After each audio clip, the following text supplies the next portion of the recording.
काँग्रेसचे प्रदेशाध्यक्ष हर्षवर्धन सपकाळ यांनी मातृशक्तीबाबत अवमानकारक वक्तव्य केल्याचा आरोप करण्यात आलाय। या वक्तव्याचा निषेधार्थ राष्ट्रवादी काँग्रेसच्या अजित पवार गटाच्या वतीनं 7 ऑगस्ट रोजी खामगाव इथे जोडे मारो आंदोलन करण्यात आलं।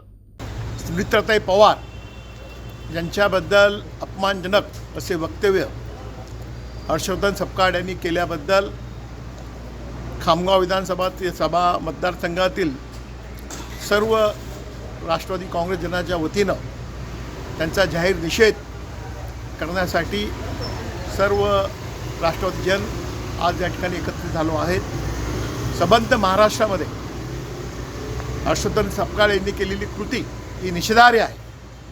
त्याचप्रमाणे एका मातृशक्तीचा अपमान करणं, दादांच्या अपघाती निधन झाल्यानंतर मोठ्या प्रमाणामध्ये संबंध महाराष्ट्रभर दुःख असल्यानंतर देखील ताई उपमुख्यमंत्री झाल्यात व दादांप्रमाणे दादा ज्याप्रमाणे लोकनेते होते, सकाळी 6 वाजेपासून रात्री 11 वाजेपर्यंत